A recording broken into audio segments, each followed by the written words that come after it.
जय Hind friends, welcome back to my channel. I hope you all are doing well and safe. So कैसे हैं आप लोग? जैसा कि आप जानते हैं, मैं इस चैनल के थ्रू मैकेनिकल इंजीनियरिंग की नॉलेज, मैन्युफैक्चरिंग प्रोसेस की नॉलेज और ऑटोमोबाइल अपडेट के साथ साथ क्वालिटी मैनेजमेंट सिस्टम की नॉलेज शेयर करता हूं। तो अभी तक हमने QMS की सीरीज़ फिनिश कर दिया है। अगर अभी तक आपने नहीं देखा, लिंक डिस्क्रिप्शन बॉक्स में मिलेगा आपको QMS की फुल सीरीज़, उसके साथ साथ मैन्युफैक्चरिंग प्रोसेस का भी मिलेगा। ठीक है ना? देखें, लर्न करें और ग्रो करें। और अगर आप नए हैं तो चैनल को सब्सक्राइब करें, ऑलरेडी किया तो अपने फ्रेंड्स के साथ शेयर करें ताकि उनको भी ज़्यादा से ज़्यादा बेनिफिट हो सके। ठीक है ना? तो QMS सीरीज़ आपको जानना ज़रूरी है क्योंकि हम अभी स्टार्ट करने वाले हैं EMS, ओके, जो कि इन्वायरमेंट मैनेजमेंट सिस्टम है। ठीक है ना?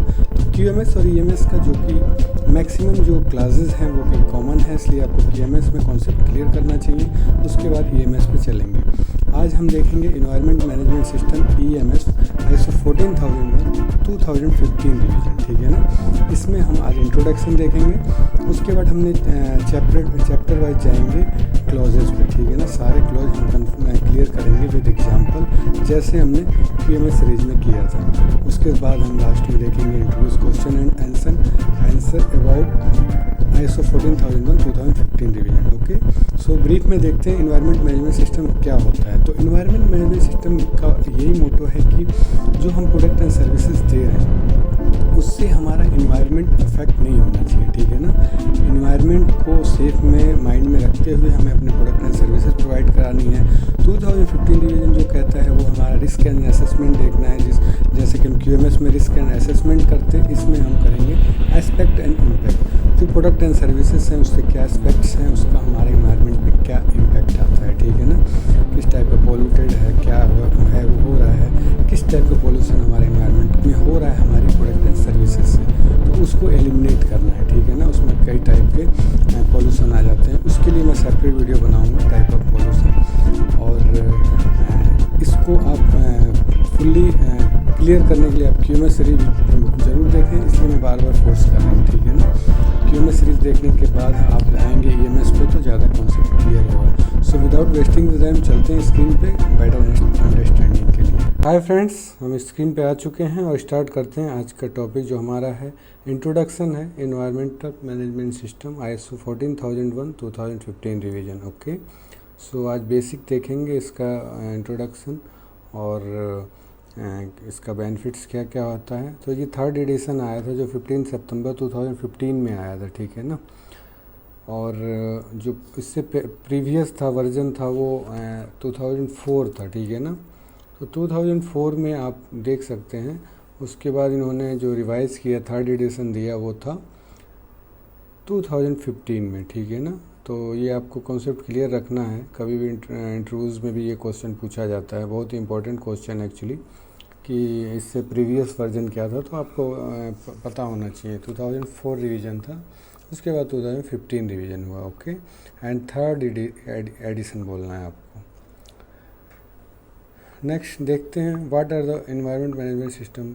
एक्चुअली ये डिफिनीसन क्या है तो एक बार देख लेते हैं ब्रीफ में। An environmental management system EMS can be developed in a compliance with ISO 14001 standard as part of an organization strategy to implement its environmental policy and address governmental regulation. And EMS focuses resources on meeting the commitments identified in the organization's policy, which include reducing or eliminating the negative environmental impacts of its product, services and activity, and or increasing their positive effects. Okay, so क्या है main definition, क्या है environmental management system जो 14001 जो कहता है कि हम जो प्रोडक्ट एंड सर्विसेज या कोई भी एक्टिविटी हम कर रहे हैं उससे हमारे इन्वायरमेंट को इफ़ेक्ट नहीं होना चाहिए। ठीक ना? उसी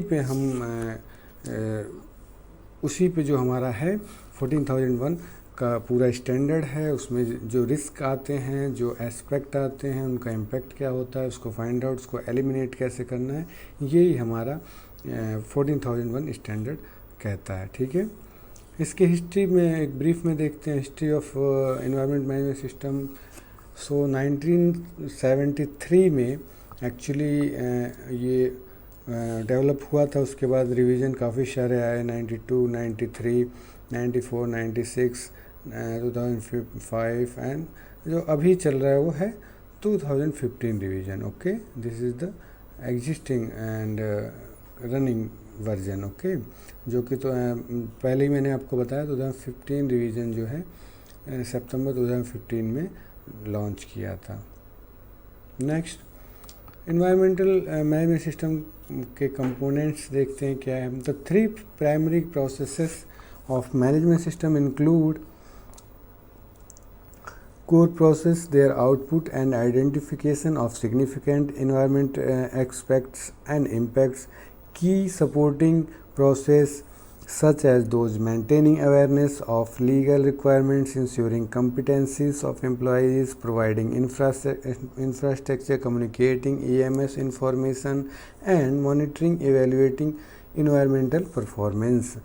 Management system supporting processes such as document control, records and internal audits. Okay, so जैसा कि हमने QMS में भी हमने किया है, जो हम क्वालिटी मैनुअल होता है हमारा, सिस्टमेटिक डॉक्यूमेंटेशन होता है, उसी टाइप का इसमें भी हमें डॉक्यूमेंट प्रिपेयर करना है, कंटिन्यूअस इंटरनल ऑडिट करना है, रिकॉर्ड्स मेंटेन करना है, सारा कुछ सेम रहेगा, ठीक है ना। बट उसमें हम क्वालिटी मैनेजमेंट सिस्टम की बात करते हैं ISO 9001 2015 में, इसमें हम एनवायरमेंट मैनेजमेंट सिस्टम की बात करेंगे, ठीक है ना।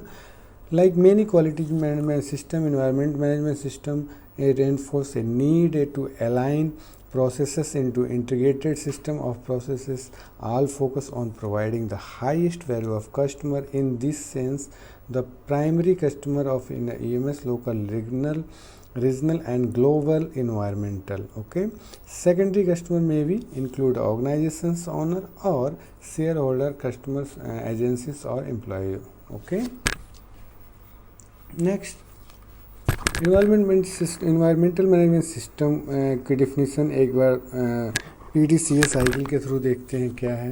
The purpose of environment management system standard to specify general requirement and guideline that when followed should provide reasonable assurance that the output from the system will have minor negative environmental impact and improved environmental performance. It should be noted that the ISO 14001 standard is non-prescriptive, that its detail should be done, not necessarily how it would be. Okay, ISO 14001 standard developed around plan, do, check, act, PDCA model for improvement and iterative process that must be applied regularly to ensure benefit are being realized and the standard is being upheld. The primary operational component of 14001 can be grouped as follows. तो देखते हैं कि क्या क्या है plan, do, check. ये भी quality management system में हमने देखा, प्लान, डू, चेक एक्ट के थ्रू हमने इम्प्रूवमेंट्स किया, वैसे ही इसमें भी हम इन्वायरमेंटल इम्प्रूवमेंट्स, इन्वायरमेंटल कंट्रोल्स लगाएंगे, ठीक है ना। सो हम क्लासेस पे जाएंगे तो हमें ये PDCA साइकिल क्लियर होगा। अगर आपने QMS सीरीज़ देख लिया तो आपको क्लियर हो सकता है, क्योंकि यहाँ पे प्लान के अंतर्गत हमारा आएगा contexts of the organization, issues, processes, environmental objectives. Do के अंतर्गत आएगा आपका supports, operational control, emergency situations and C जो कि हमारा चेक है, चेक में आता है आपका सेम है management review meeting, internal audits and evaluation of compliance. And act में आपका आ जाएगा continual improvements, corrective action and non conformance, ठीक है ना। सो ये PDCA हमारा इन्वायरमेंटल के सिस्टम के लिए है। उसको थोड़ा डीप में जाके देखते हैं कि PDCA के अंतर्गत क्या क्या हम देख सकते हैं। उसमें हमारा है प्लान के अंतर्गत आएगा environmental aspect, legal and other requirements, objective, targets and program. अगर हम डू की बात करें तो उसमें resources, responsibilities and authority, competencies, training and awareness, communication, documentation, control of documents, operational controls, emergency preparedness and response. अगर हम चेक में जाते हैं तो monitor and measure, evaluate compliance, non conformity, corrective and preventive action, control of records, internal audits. अगर हम act में जाएं तो मैनेजमेंट रिव्यू मीटिंग एंड जो हमारा इंटरनल ऑडिट है ISO 14,001 2015 के according. Okay, what is the benefit? पहले तो हमें देखना है कि बेनिफिट्स क्या क्या है, वो हमें पता होना चाहिए कि हमें अगर 14,001 2015 का हम सर्टिफाइड करा रहे हैं अपना ऑर्गेनाइजेशन, तो हमें क्या क्या बेनिफिट हो सकता है। द एडवांटेज ऑफ, यहाँ 3 टाइप के एडवांटेज मैंने दिखाया है, ये फर्स्ट है, second and third is next पे थर्ड मिलेगा आपको। The advantage of using the environmental management system include ensuring A holistic approach, environmental impacts, focusing only on the critical aspects and processes, making using time-tested, mature approach recognized worldwide, stabilizing positive relationship with the regulations.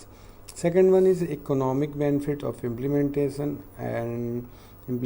an environmental management system or good environment stewardship that the organization can expect include corporate reputations, image, lower environmentally related cost and fees increase across a new customer, direct saving through environmental source reduction. Okay, and third is there are 3 approaches also to measure improvement within an organization. Management system improvements, qualitative and quantitative improvement to management support processes like such as employee training and awareness, compliance assurance process or corrective and preventive action program, organizational reputations like unqualifiable improvements in an organization's reputations or improved relations with the regulatory bodies, community organizations or other interested parties. Financial benefits like quantitative cost saving or cost avoidance associated with any of improvements. Okay, and here is the brief benefit, you can say environmental model of environment management system development. Okay, इसका एक बार इसको भी brief में देख देते हैं। अगर हमारे पास नो EMS इन प्लेस, अगर हमारे पास EMS नहीं है तो उसका क्या होगा, focus on implementation and certification. अगर नहीं है तो हमें फोकस करना है इम्प्लीमेंटेशन और सर्टिफिकेशन के लिए अप्रोच करना है। अगर बेसिक EMS है तो हमारा क्या बेनिफिट हो, क्या हमारा एक्शन लेना है, focus on compliance and corrective action. अगर हम मैच्योरिंग EMS इन प्लेसेस पे अगर मैच्योर हैं EMS तो focus on improving regulatory compliance and reducing cost. Okay, and mature EMS in place, focus on improvement beyond compliance, and last one is environmental performance improvement. तो ये हमारा stages हैं जो कि स्टेयर्स हैं, जिसके अगर एक लेवल है कि हम अगर स्टार्टिंग कर इनिशियल स्टेज से हम फाइनल स्टेज तक कैसे EMS को हम इम्प्लीमेंट को इम्प्रूवमेंट्स में कन्वर्ट कर सकते हैं। ठीक है ना।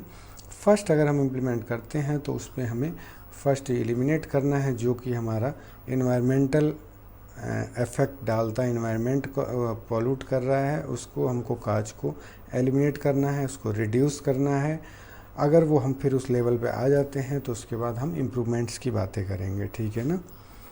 तो आई होप फ्रेंड्स आपको ये आज का इंट्रोडक्शन बहुत ही अच्छा लगा होगा। अच्छा लगे तो लाइक करें, सब्सक्राइब करें, अपने फ्रेंड्स के साथ शेयर करें। नेक्स्ट वीडियो में हम मिलेंगे, पहले हम देखेंगे कि मेजर डिफरेंसेस क्या हैं 9001 2015 वर्सेस 14001 2015। उसके बाद हम देखेंगे कि 14001 का 2004 वर्सेस 14001 का 2015 वर्जन में क्या डिफरेंसेस है। तो इसके लिए मैं 2 चैप्टर लेके आऊँगा। दोनों चैप्टर के बाद हम स्टार्ट करेंगे क्लासेस। ठीक है ना। ISO 14001 2015 में हम क्लास वाइज फिर देखेंगे। सो फिर मिलते हैं नेक्स्ट वीडियो में। जब तक अपना ध्यान रखें, स्वस्थ रहें, कंटिन्यूस ग्रो करते रहें। Thank you very much for the watching this video.